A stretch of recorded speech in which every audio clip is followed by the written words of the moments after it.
ubwiza ukuri nubona abantu bari mu bintu bitari byiza bitubashye Imana tubabwire we ube mwarimu wa mugenzi wawe we mwarimu bitarindiriye pasiteri cyangwa mwarimu runaka wowe mwene so mugenda ari we tuba turi kubwira ko ntabwo turi kubwiriza inka cyangwa ihene ahubwo turimo turabwira abantu aba bantu b'Imana niki wababwira ushingiye ku cyo wavuganye n'Imana cyangwa ikijuru rikubwira.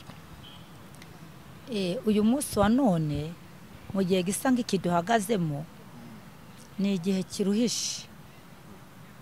Uyu munsi ijambo ry'Imana ririmo riri kutubwira ngo tubwire shake gukora iby'Imana ishaka. Kuko abantu bafite ubwoba hanini usanga umuntu afite ubwoba arasenga ariko nta cyizere afite. Kwizera kwabaye guke umuntu arasenga ariko ntahamanya n'umwuka ko ibyo arimwo hari icyo bizamumarira. Kwizera kwagabanutse mu bantu ariko mureke tugire kwizera Imana iracyaka. Uwo mwuka umurimo wamweretse kujya gusengera itorero ry'Imana, uri kumuhata kuzamura umurimo w'Imana, ubona uri gusenyuka.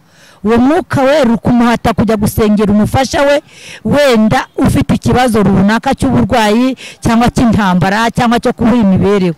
Umwuka wera uri kumwereka kujya gusenga ashaka asengera ubugingo bwe, asabira kwezwa no gutunganywa no gushyirwa ku rugero rukwiye. Undi nakajya gusenga wenda ari kujya gusenga abwira Imana ngo uhambereza wa mukobwa runaka nzamusambanye. Nukuba ngo rero we yagendeye mu kigare, ariko Olivier nukuri yayibona iki n'umwuka wera umurimo kandi agenda nk'abana b'Imana. Abana b'Imana rero buzuye bafite imbuto z'umwuka.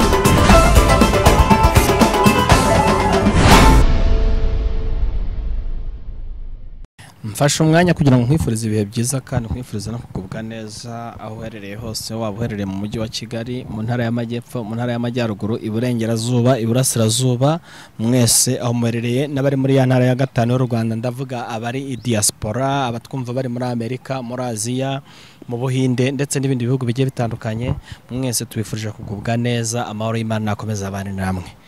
Hanyuma rero kandi muntiza amatwi yanyu n'amaso yanyu kugira ngo uyu munsi mbazanira abashumba nahamagaye Gatera Jose Pastor Imana yahamagaye kugira ngo akore umurimo w'Imana, abwire abantu ibyiza ibyururutse imitima ibibajyana kuri Kristo Yesu. Ariko kandi nako nahamagaye Tausa Rachel nk'umuhanuzi w'Imana, Imana yahamagaye ikamukora icyango kugira ngo azenguruke igihugu cy'u Rwanda avuga Imana, avuga iby'Imana imubwiye, avuge kugira neza kw'Imana. Mbe muraho neza. Ni mu basuhuza abantu bakunzi ba Philadelphia, ntago bari babaherutse wenda bamuhura mu biganiro bindi bitandukanye, ariko uyu munsi bagize umugisha wo kubabona. Pastor mumeze mute? Tumeze neza. Murashima Imana? Turashima Imana. N'umuryango cyane n'itorero ry'Imana? Yego. N'abera b'Imana? Abera b'Imana barabasuhuza. N'abana bo kuri Philadelphia n'abapapa n'abamama murabasuhuje? Barabashuhuje mwese. Yego. Reka duhe mikrofone Tausa Rachel nawe twumve impumeko ye kuri no munsi. Muraho neza mubyeyi? Muraho neza abantu b'Imana mwese. Amakuru. Turashima Imana. Ntitwa duherukanye. Mumeze neza n'umuryango? Tumeze neza, turahumeka kandi duhumeka Yesu. Imana iri kukubwira iki muri iyi minsi ra? Muri iyi minsi rimwe iri kumbwira ngo tube maso. Tube maso. Niki Imana iri kukubwira? Ubwo mwabyumvishe rero message kandi yambere ikaba yanatambutse ngo tube maso. Hanyuma rero umunsi turabahamagaye kugira ngo tuganire mu kiganiro nakwita ngo ni ikiganiro mpaka, ariko ntabwo ari za mpaka zijyanira mu kurwana cyangwa gutongana, ahubwo ni za mpaka zituma abantu barushaho gusobanukirwa no kugenda bamenya ni gute twakwitwara muri uru rugendo. Niyo mpamvu twakoze mu gipasteri, ariko turanyaruka dukora no ku muhanuzi kugira ngo twumve impande zose icyo zibivugaho. Nonge ndibaza B Olivier nk'ibisanzwe, reka mbararikire gukurikira ikiganiro. Uyu munsi rero topic nateguye ko tuganira, ndimbo nibaza ngo ijambo nasomye muri Bibiliya naryumvisha abantu benshi baribwiriza n'umunsi turarivuga, ariko mu by'ukuri hari igihe tuvuga ijambo ariko kurishyira mu bikorwa cyangwa se kurihuza n'imirimo dukora umunsi ku munsi ugasanga abantu ntabwo tubyumva kimwe. Nibajije ikibazo nimugoroba ndibaza ngo imfatiro zisenyutse ubundi umukiranutsi yakora iki? Hanyuma rero icyo kibazo maze kukibaza ndavuga nti ntabwo ndi bukisubize ngewe nkuko abantu benshi iyo umubajije ngo imfatiro zisenyutse ahita gusubiza ngo wasenga. Ariko se ko abantu basenga bagakora ibyaha, ko abantu basenga bakagwa, abantu basenga bakagambanirana, gusenga ubundi gusenga kwa nyako nukuhe? Urumva ibyo byose ni ibibazo nagiye nibaza, ariko uyu munsi nshaka ko muri buze kubiva mu zindi mazingo mukabinsesengurira. Reka rero mere kuri pasiteri. Pasiteri nk'umushumba ugabura iby'Imana kandi Imana yahamagaye, ubundi imfatiro zisenyutse umukiranutsi yakora iki? Urakoze, wavuze uko ari ijambo ukunda kumva n'abantu bavuga bati ifatiro zisenyutse umukiranutsi yasenga. Nibyo, ariko kandi uravuga uti se ko abantu basenga bakanagwa bagakora ibyaha, ariko kandi hari n'abandi, ntabwo abantu bose bagwa ntibagwira rimwe. Gusenga rero ifatiro zisenyutse umukiranutsi yasenga. Ndumva baragwa ariko si bose, kandi kuba kugwa kwabo ntabwo kwahagarika gukora kw'Imana.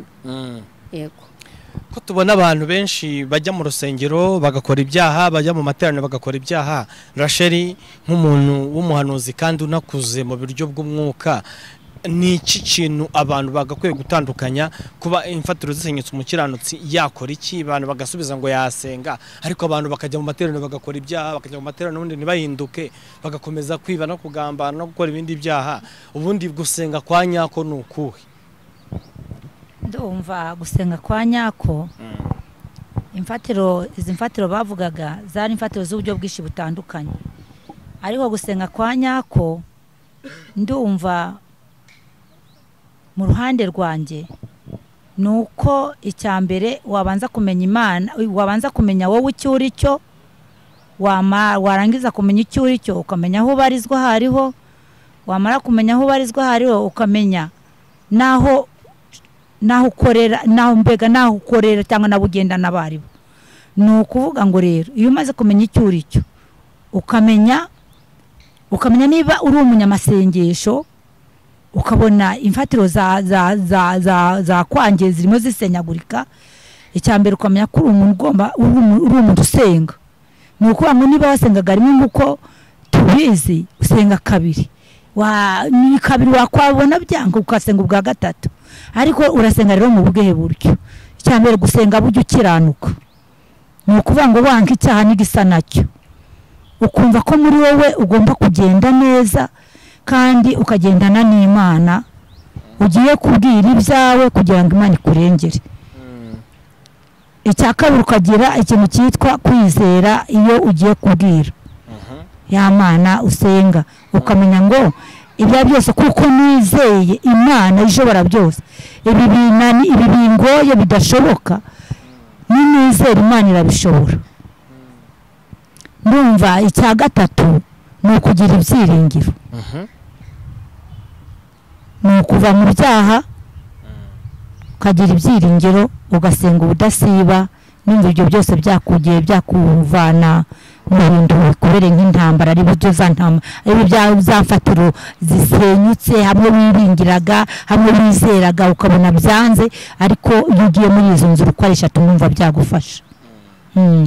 Katogaruka kwa mama pasiteri, nari ndimo nibaza mvuga ngo kubera iki abantu bagize igihe cyo kujya mu rusengero, tubona ku cyumweru abantu benshi bambaye neza, tubona ku wa gatandatu abantu benshi bambaye neza bajya mu masabato, tubona ku wa gatanu abasilamu bitandiye, mbega turabona umunsi ku munsi tujya urujya n'uruza rw'abantu bajya mu masengero cyangwa mu masinagogi n'ahandi henshi bahurira kugira ngo basenge. Ariko tugakomeza kubona muri sosiyete ibyaha bikomeje kwiganza. Ese gusenga ni gute pastor? Ubundi ni gusenga ne munasenga, akwiye gusenga gute, akwiye gusenga ngo iki? Gusenga ugize neza kuko kuriya kuntu ubona abantu bose basiganirwa, abisabato, ab'umunsi wa gatanu cyangwa se w'icyumweru, mu by'ukuri baba bagenda bashaka Imana. Ariko dufite igihe hari navuga ngo tugezemwo, ubona abantu basenga ariko ntibahinduke, ni ikibazo. Ikibazo kiriho, ni ku isi imeze, turi ku isi tuba dufashe intera mu ntambara, gusa ntabwo tugomba gucika intege, tugomba gukomeza gusenga, tugasenga kandi tukagwiza n'inyigisho. amasengesho ari mu inyigisho nibyo iza ko twakabaye tukomeza gushishikariza abantu guhinduka twabivuzeho mu minsi yashize tubwira abantu kuntu Pawulo yabwiraga abaroma bahugurira ababwira ati nimuhinduke rwose ni ukuvuga ngo abantu bari gusenga ariko ntibahinduke kandi ubundi guhinduka nyako no guhindurwa n'umwuka wera abantu rero umwuka wera ntibakibuha agaciro kandi umwuka wera niwe udushoboza byakabaye byiza yuko twashaka cyane umwuka wera kurusha gufata ibihe birebire dusenga ariko umwuka wera tutamwakira kandi abantu ushatse kumbwira ko abantu basenga bagatandukana n'imvugo y'Imana ya nyayo kubera ko batari kumwe n'umwuka wera umwuka wera niwe utuyobora ubundi noneho bari mu kigare bande aba bantu bari kugenda tubona basiganirwa tuguma tunyuranamo ariko bakaba batari gushyikira imvugo y'umwuka wera cyangwa umwuka wera atari kubana nabo abo bantu bari mu kigare navuga ko bari mu kigare kubera ko umwuka wera ubundi ni umufasha niwe udufasha mu buryo bw'ijambo ry'Imana mu buryo bwose tunyuramo umwuka wera rero abayeho kugira ngo atugire inama tuyobore yego umuntu uri mu mwuka wera hari ibintu adashobora gukora ariko gusenga gusa no kumva inyigisho gusa kutayoborwe n'umwuka wera nta kintu uba nk'abandi hanyuma reka tugaruke kwa Tawusa Rachel ubundi ijambo ry'Imana ritubwira ko hari imbuto z'umwuka harimo urukundo kwihangana kugira neza n'ibindi byinshi bijyana n'imbuto z'umwuka ese iyo urebye nkawe nk'umuntu umaze igihe mu itorero kandi ukabona amaze igihe ukijijwe uboneza imbuto z'umwuka ziri kugaragara mu nsengero cyangwa dusengera cyangwa duteranira nta kuntu ziri kugaragara mukora iki nk'abahanuzi mukora iki nk'abakozi b'Imana kugira ngo abantu bamenye ukuri kw'ijambo kuko niba ijambo riratubwira ngo nibamara kumenya ukuri niko kuzaba batura ikintu dukora nk'abanyamasengesho cyangwa nk'abahanuzi icya mbere ni ugusengera abo bantu abantu benshi barahamagawe ijambo niko ritubwira ngo hahamagawe abantu benshi ariko hitaba bakeya rero ijambo riratubwiye ngo urukundo nako umwuka wera twabwirwa n'iki abantu bari kujya gusenga bakajya mu butayu bakajya mu nsengero bagasiganwa gutyo n'ibintu ngibyo ariko badafite umwuka wera twabwirwa n'iki abari mwuka wera uratubwiye rero ngo umwuka wera urangwa n'imbuto z'iki umwuka wera hari imbuto ziwugaragaza abawufite tubwiye ko ari urukundo amahoro ukugwa neza n'ibindi nk'ibyo rero abatabifite cyangwa batawufite twabagiriye inama nabagira ngewe niyo kuba imbere y'Imana cyane bakava mu byabarangaje kuko nibyo bituma umwuka wera utaba muri bo neza kandi Yesu ajya kujya mu ijuru hari ijambo yasize abwiye abigishwa be arababwira ngo nzaboherereza umufasha ari wo mwuka wera kandi arababwira baramubaza ngo umwuka wera bazabwirwa n'icyo abawufite nawe arabasubiza ngo umwuka wera nyakuri haleluya amen umwuka wera nyakuri abazaba bawufite bazarangwa n'imbuto z'uwo mwuka uyu munsi rero abantu iyo twitegereje abantu turabareba tugasanga benshi bashaka Imana banaharanira kwiyiriza no kwitanga mu buryo bwinshi bushobotse ariko wareba imbuto z'uwo mwuka ntuzibaboneho numva rero muri njyewe nk'umukozi w'Imana mu rwego rw'abanyamasengesho cyangwa mu rwego rw'abahagaze mu bahanuzi kandi ndiwe koko kuko Imana yaratubwiye ngo nitugende tubwirize abantu bose ubutumwa bwiza numva twafata igihe gihagije cyo gusenga abantu bagihagaze neza basenga Imana mu kuri no mu mwuka kuko abantu bose nubwo basenga muri ayo matorero cyangwa mu madini cyangwa mu nzira z'uburyo bwose butandukanye uburyo ki bwose basengamo abenshi bagendera muri kirabaye bashoboye kubona Olivier arimo ari kugenda gusenga na wundi nakabati nange reka mukurikire ariko Olivier hari impamvu yatumye ajya gusenga, ni umwuka wera nyakuri umurimo uri kumuhata kujya gusengera ahantu runaka cyangwa ahantu runaka. Uwo mwuka umurimo wamweretse kujya gusengera itorero ry'Imana, uri kumuhata kuzamura umurimo w'Imana, ubona uri gusenyuka.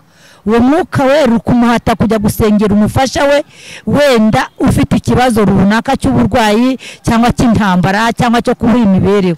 Umwuka wera uri kumwereka kujya gusenga ashaka asengera ubugingo bwe, asabira kwezwa no gutunganywa no gushyirwa ku rugero rukwiye. Undi nakajya gusenga wenda ari kujya gusenga abwira Imana ngo uhambereza wa mukobwa runaka nzamusambanye.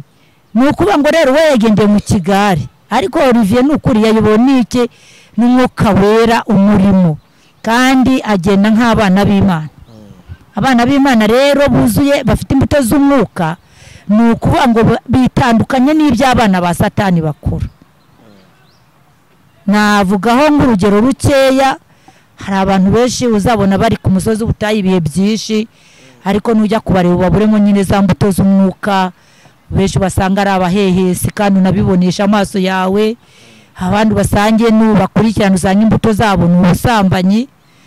Abandi n'ubakurikirana usanga niba abandi bataye ingo zabo. Abandi n'ubakurikirana usanga niba abagabo bafite abagore 2 3 4 5 banyuranyije n'amategeko y'Imana ndetse n'aya leta. Abandi usanga niba abagore bataye abana, bataye ingo zabo, batabanye neza bitewe n'irari ryabo bafite. Ariko yabageziyo usanga akenshi na kenshi utaragenza usanga benshi bava ngo ni abanyamwuka. Ni abanyamwuka nyine, ariko si abanyamwuka nyakuri Yesu yavugaga. Abanyamwuka rero nyakuri usanga bagenda nk'abana b'Imana, bicara nk'abana b'Imana, baseka nk'abana b'Imana, baririmba nk'abana b'Imana. Ni ukuvuga ngo bahanura nk'abana b'Imana, baririmba nk'abana b'Imana. Mubahanuza ugasanga bahanura nk'abana b'Imana. Ni ukuvuga ngo bitanduka bishatse kuvuga iki? Ni ukuvuga ngo uzasanga ari babandi mbega bagaragara nk'abera imbuto z'ukuri, za zindi zidasharira. Ni ukuvuga ngo rero imbuto z'uwo mwuka ni za zindi z'amahoro, ni amahoro, ni umutekano, ni ukugwa neza. Ni ukuvuga ngo rero iyo turebye abantu benshi iryo nyuranya namo utubwiye, akenshi na kenshi basangamo intonganya abenshi, abandi ukabasangamo n'abandi buzo n'ubugambanyi, ariko basanga ukabasanga mu rusengero, ukabasanga kuri wa musozi. Abandi ni babagabo bazanye abagore 12 basenye ingo z'abandi, ariko akenshi na kenshi ukabasanga kuri za nsengero muri ya misozi. Nuko ngo rero itandukanyirizo ry'abantu buzuye umwuka w'Imana nyakuri n'abantu bakora iby'Imana ishaka, bakagendera mu by'Imana ishaka kandi bakera imbuto z'uwo mwuka zo gukiranuka. Amen. Subiriza mama pasteur microphone. Hanyuma mama pasteur, ngiye kubaza ikibazo ariko igisubizo uransubiza gikubiyemo n'ibindi byinshi numva nshaka kubaza bishamikiyeho. Turi mu minsi ya nyuma. Minsi ya nyuma nukuvuga iki? Nyine naye ndakubajije nti turi mu minsi ya nyuma, kuko dukunda gusoma batwigisha ngo bumenye ko mu minsi ya nyuma hazaba ibi birushya biki, ariko turibaza ese iyo minsi ya nyuma twayigezemo, turi mu minsi ya nyuma? Bibiliya iravuga ngo Yesu azaza nk'umujura. Ubwo rero azaza nk'umujura ntabwo tuzi n'umunsi wa nyuma wariho. Yego. Bivuze ko iminsi iracyahari. Ntabwo navuga ko igihari. Kuko biravuga ngo duhore twiteguye. Yego. Nawe ugiye kuba nk'abandi se ngo umunsi wa nyuma ngo bakumuntu, ntabwo bakubantu bose. Ntabwo bakumuntu. Umuntu wagomba kwitegura. Niba Bibiliya ivuga ngo muhore mwiteguye muri maso, uvuga ngo uyu munsi nshobora kuva mu mubiri. Ariko mbuye mu mubiri ntariteguye, ntazagira iherezo ribi. Hanyuma mama pasteur, ikibazo nishaka kubaza gishamikiye aho ngaho rero, ubundi bwo kaba kagenda gaca muri wese akura mutwe. Yego. Amatorero ni menshi mwisi ndetse no mu gihugu, ndetse n'abakristo ugiye kureba umubare wabo ni benshi, ariko hari gukomeza kugaragara ibyaha bidasanzwe, ubutinganyi, ibindi bintu bidasanzwe by'amabara n'amahano nakita ko byari bisanzwe mu buryo twari tumenyereye. Ukibaza n'inyigisho kandi wumva ntizishaka gukoma kuri ibyo bintu, ntago abantu bagishaka kubwiriza abantu bihane, usanga bagenda babikimbira baca ku ruhande. Ni iki cyaba cyarabaye mu bashumba n'abapasiteri n'abakozi b'Imana n'abaevangeliste byaba gituma batakibwiza abantu kuri? Kera ko twajyaga mu masengesho tukatura, abantu bakaturana ibyaha bakamara n'amasaha 3 batura, ibyo bintu ntibikibaho. N'abari kubwiriza ubutumwa bakoresheje imbuga nkoranyambaga dukoresha za YouTube n'izindi, nta muntu uza ngo anoshene kuri ibyo byaha abantu bari gukora n'ibyaha byo mu rusengero. Niki waba ubivugaho nk'umushumba? Wenda ntuze kwifata ariko ngo udakomeretsa abashumba bagenzi bawe uvugisha ukuri. Oya, ntabwo na kwifata. Gusa ibihe byo ahari ni munsi ya nyuma nko kwambajije, ibihe turimwo, iterambere turimwo, uko isi igenda, urabona ko irasa nkaho abantu basiganwa nayo. Bityo rero uko ibintu birushaho kuba iterambere rizamuka, abantu bari kurushaho kubahuka Imana. Bari kumvuga, bari kurushaho kubahuka Imana no gukora ibindi bintu, naho abashumba bo mbona ibyo gukora baracyabikora, ahubwo abantu nuko barushaho kutumva no kwiyobora ukuntu. Ariko nta torero ry'Imana usanga ritabwiriza ngo rivuge ko icyaha ari kibi. Yego, ariko imbaraga bashyiragamo kera mu kwihanisha abantu nizo bashyiramo ubu ngubu, mama pasteur? Imbaraga zirimo, cyangwa ubu mwashyize imbaraga mu gushaka amaturo no kugwiza ibintu bituma itorero ritera imbere, mu dekora insengero muzubake zise neza n'ibindi? Erega buriya ibyo byose bikorwa ari uko harimo agakiza. Yego, aho ntago abantu baba barashyize imbaraga mu kubaka umubiri w'inyuma, ariko umuntu w'imbere, umubiri w'inyuma ntiwawubaka w'imbere utameze neza. Urugero, urusengero rudekwe runasa neza, yo mu urwo rusengero yutarimo abakristo bazima bakijijwe bazi icyo gukora, n'urwo rusengero ntirwasa neza, nayo maturo ntiyanaboneka, n'ibyo bya 10 ntibyaboneka. Biboneka mu mubiri muzima, mu mwuka muzima. Yo hari ubugingo buzima, imirimo iraboneka, ibi iterambere riraboneka. Nose mama pasteur, wemera ko ngo na Satani atanga ubukire n'ubukungu? Ntabyo nzi. Ntabyo uzi? Ntabyo nzi. Ntubyemera se? Ntabwo mbizi, ntabwo ntacyo nabivugaho kuko ntawe ndabona yabuhaye.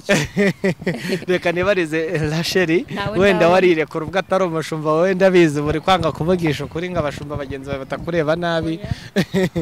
Rata Rachel, ntabwo umuntu ashobora kubaka umuntu w'inyuma ariko ntibashyire imbaraga mu kubaka umuntu w'imbere. Wenda akaba ariyo mpamvu tukomeza kubona imbuto z'abakristo zigenda zikendera, abantu bakirundumurira mu byaho kwirundumurira mu by'Imana. Yewe ibyo bintu ndabyemera nk'ukuri. Yego rata, niwumva wenda kwemeye ngaho mbwira impamvu. Ni uko uyu munsi wa none iyo witegereje imisengere yari iriho kera agakiza kakimara kugera muri nosi yacu, wumvaga abantu bagakunze cyane kandi bakumva rwose bagomba guha Imana icyicaro cyayo nk'Imana itanga byose. Uyu munsi rero nta buryo abantu bagifata Imana nk'inyembaraga iri hejuru y'abanyembaraga. Ahubwo iyo urebye akeshi na keshi muri iyi si yacu usanga Imana bayifashe nk'akantu. Bayifashe nk'akantu, mbega bafata bakayakajyana aho babonye hose. Kuko iyo bayifataga nk'Imana y'inyembaraga ishobora kuba yakubika isi bikemera, nta kuntu abantu uyu munsi wa none bakagize imyitwarire iriho muri iyi si kugeza ubwo bigeze no mu nzu z'Imana. Ariko wenda ntiwasanga ari uko kera abantu babaga batarajijuka, tutaramenya telefone, tutaramenya ibintu byabereye i Burayi, wenda bakantu bakaba bari bakijwe cyane kubera ubujiji. Wenda bamaze kujijuka bamenye, bagatangira kugenda basobanukirwa wenda ko hari ibyo babuzwaga, wenda bari babyemerewe. Wenda aho twabitekereza ko Imana yari iriho kera si iriho ubu ngubu. Ni iriho ubu ngubu. Nose abo bantu baterwaga ubujiji n'Imana kubera bubahaga Imana bagakora ibyo gukiranuka twavuga yuko Imana yari yarabagize nk'injiji zitajijutse. Hari mugenzi wanjye Savero ukora kuri RBA akunda kuvuga ngo mbaze nanjye nkubaze ubwo turaza kubazanya. Yes, hanyuma reka wenda tuba twagize ikiganiro nk'iki mpaka ariko tugamije kugira ngo wa muntu dukurikiye nawe agende yumva. Ntabwo uyu munsi kubona abashumba ubona Rasheli hari n'ibyo basubirije wa muntu nawe uri mu butamenya mu kudasobanukirwa ibintu. Hari n'ibyo banga gusubiza mu buryo bw'uko batekereza ko nawe wakaba byumva ko bagira ngo nawe baguhe umwanya wowe bitekerezaho iki. Ese kubera iki ujya gusenga ariko ukaba udahinduka? Kubera icyo usenga ukaba uhora mu rusengero ariko abo mucuruzanya akaba we babona nk'ikibazo? Si ikibazo gikomeye, ni ikibazo abantu bakwiye kwibaza. Hanyuma tugaruka kuri ya ngingo yacu wenda tutayijya no ku ruhande, Rashe, ni iki umuryango mugari w'abakristo dukwiye gukora uyu munsi by'umwihariko abantu Imana yahaye ububasha? Nk'ubu Imana niba yaraduhaye izi kamera ikaduha izi mikrofone ikaduha ubushobozi bwo kubwira imbaga nyamwinshi y'abantu, tuzabibazwa kuko tutabwiye abantu kuri kugira ngo bahinduke. Ni iki dukwiye gukora? Kuko njyewe nawe n'undi uzatwumva n'undi uzadukurikira iyi message iratureba. Icyo dukwiriye gukora ni ukuvugisha ukuri, kandi buriya ukuri kuratsinda. Ubu uyu munsi wa none dukurikije imbaga nyamwinshi uko tuyibona, kandi iyo mbaga yose ni kwishaka Imana, ariko Imana yo yabashaka ntibayibone. Ni ukuvuga ngo kandi bakibwira ko Imana rwose bazi, ariko nshingiye ku ijambo ry'Imana rivuga ngo abayo yabamenye kera. Bibiliya yo iratubwira ngo abanjye ndabazi, nabashyizeho ikimenyetso.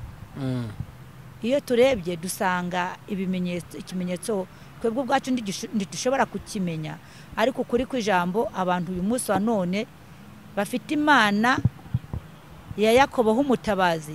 Akenshi na kenshi iyo uri kugenda mu nzira cyangwa mu nzu z'Imana ubwawe nubwo batavuga hari igihe ubibwira. Uyu munsi ndumva ikintu twakora rwose ni ukuvugisha ukuri. Niba turabukuri, niba tugenda mu kuri kw'ijambo ry'Imana, nanjye ndumva twagendera mu kuri kw'ijambo.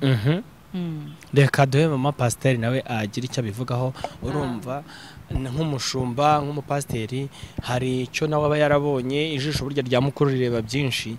Ntabwo twishimiye ko ubutumwa bukomeza kuvugwa ariko abantu badahinduka, dukomeze tumere nk'abari kugosorera mu rucaca. Mama pasiteri, umuryango mugari w'abakristo dukwiye kwitwara gute mu kuba twagarurira abantu mu gukunda iby'Imana ariko bakanabibamo bakijijwe, apana kubibamo by'umuhango?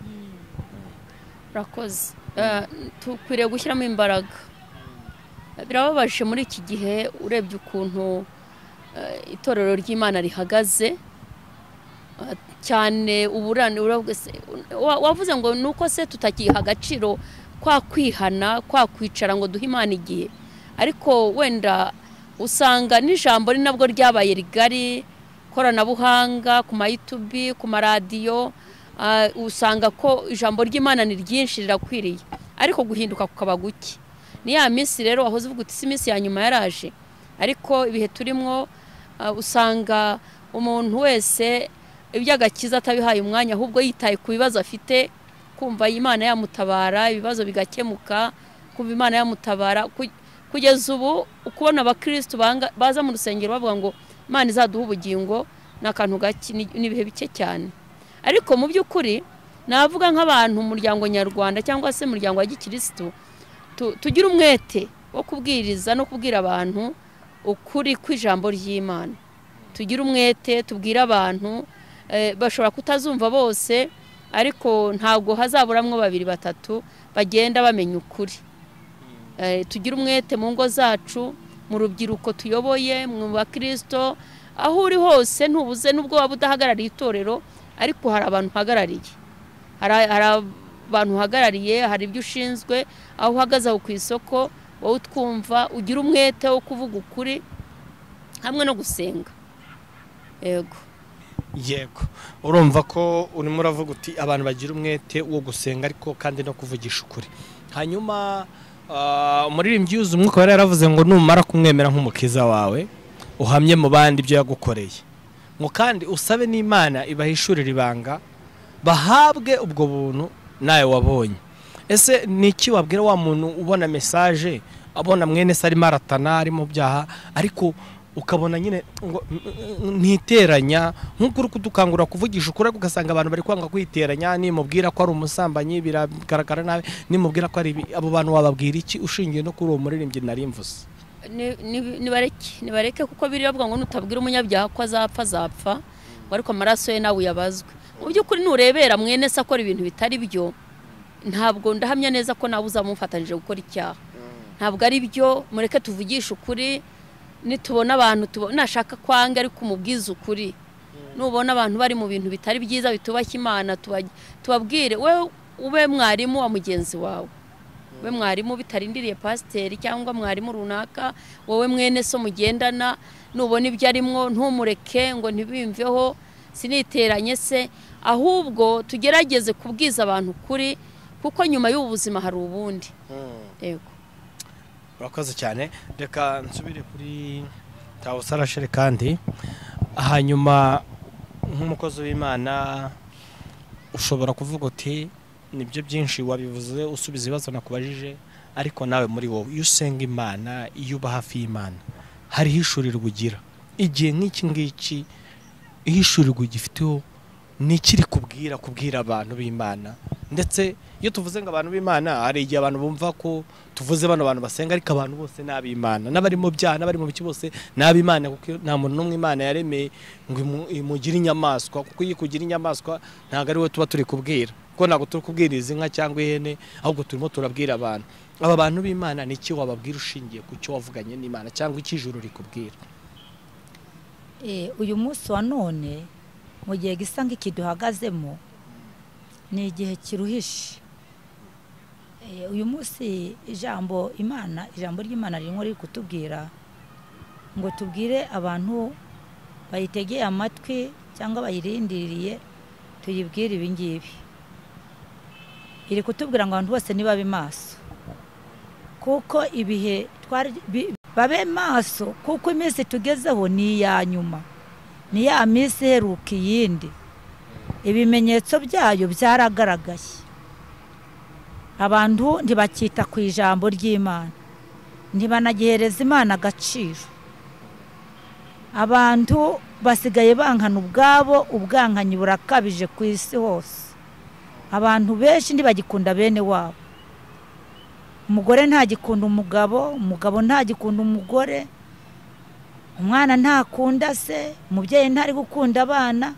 Ni ibintu bitwihutiyeho cyane bidusohoyeho twazaga tubyumva babisoma mu ijambo tukagira ngo ni ijambo koko gusa ni ibyanditswe gusa ariko noneho ubwacu igihe tugezemo turi kubibonesha amaso yacu.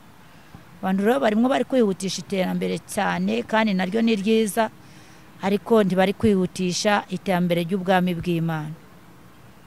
Rero kaba nshishikariza abantu kubabwira ngo bamenye ko uyu munsi hari ijwi rikomeye ry'Imana ryo kubabwira ngo nibabe maso birinde kuko umwami ari hafi yo kuza kugira gute kugororera abayumviye neza n'abatarayumviye.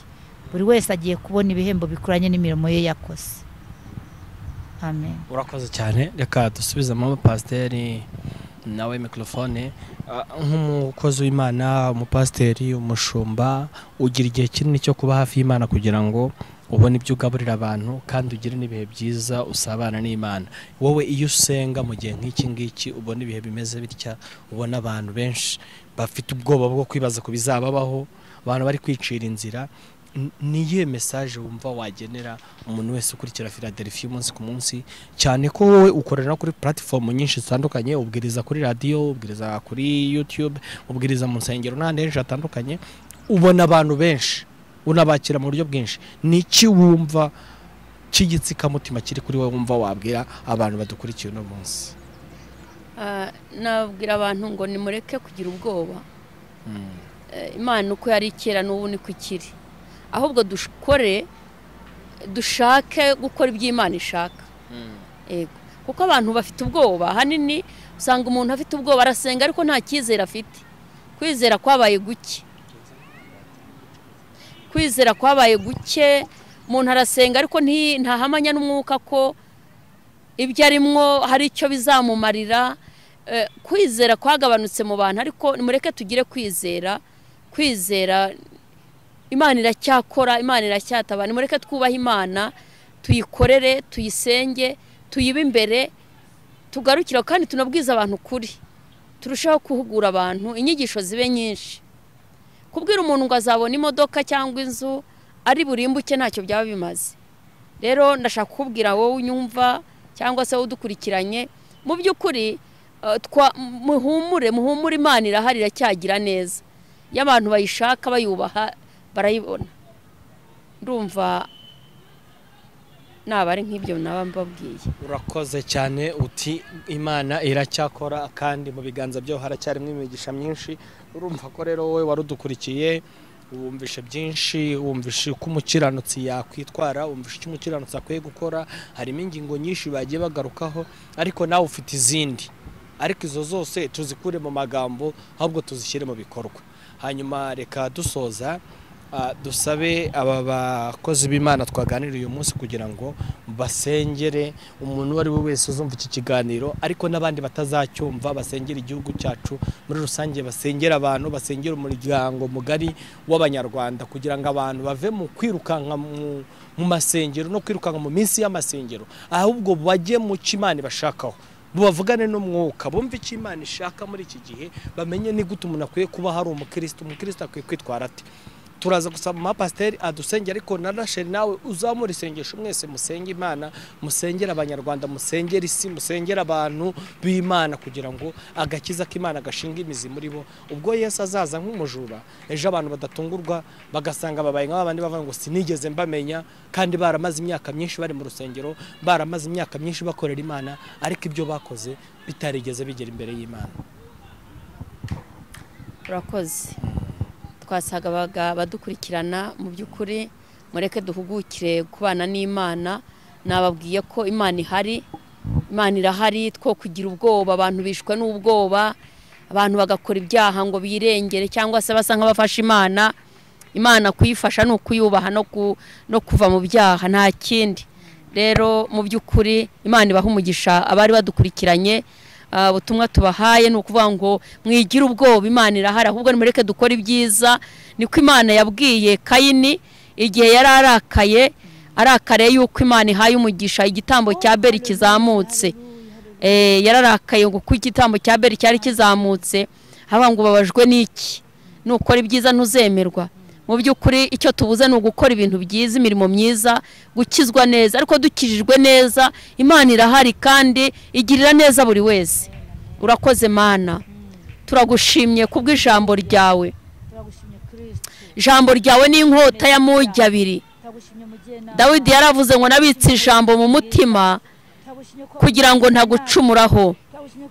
Girira neza abadukurikiye, tanga abantu bose bakwifuza kandi ubongere ubuzuza izindi mbaraga, bakwifuza kugira ngo bahembure, ubuzuza umwuka wera, wa mwuka ubayobora, wa mwuka uzabakomeza, wa mwuka uzabarwanirira. Wongere ubuzuza imbaraga zawe muri bo Mana, bagaruke mu buntu bwawe, bagaruke mu gakiza kawe Mwami, ubahe kugukumbura kugira ngo uzabageze mu gihugu cy'amasezerano. Turagushimye rero kuko wagumye kubana natwe, kandi ugumye ubane n'abantu bawe, kandi ugumye Mwami ubashyigikiza ukuboko kwawe kw'iburyo, ubagaruza inkoni yawe y'urukundo. Turagushimye kubikoze, turagushimye kubiremye, turagushimye kubikoreye kwiyubahisha none kugeza iteka ryose. Urakoze, amena.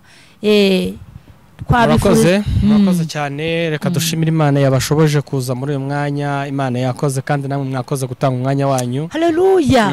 Reka tubwire abantu bari basanzwe badukurikirana ndetse n'abakomeje gukurikira kino kiganiro, abakozi b'Imana, Imana yarabahamagaye kugira ngo bavuge ukuri kw'Imana, bavuge ukuri kw'ijambo kugira ngo abantu bahinduke bakizwe.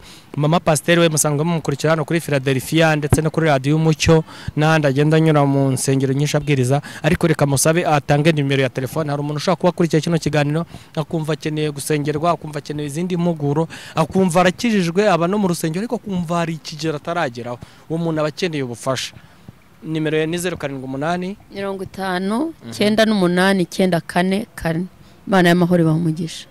Nimero mwayumvishe mwamuhamagara akabafasha. Reka narasheri nawe tumusabe kandi nawe abahe nimero mujya mubona kenshi turamutumira hano kuri Philadelphia, ariko kandi ushobora no gukenera gusengana nawe, ushobora gukenera impuguro ziturutse kuri we, nawe ni 078 6 5 5 7 078 6 5 5 7 Imana y'amahoro ibane namwe, amen. Yego, urakoze nawe wabanye natwe ugakurikira ikiganiro cyose. Reka nkubwire ngo Imana y'amahoro ikomeze igushyigikire mu byo ukora byose, kandi uwumva aya magambo akayakomeza ngo azameze nk'umunyabwenge wubatse inzu ye ku rutare. Imana ibahe umugisha. Ciao ciao. Nge nari Olivier Wazabi.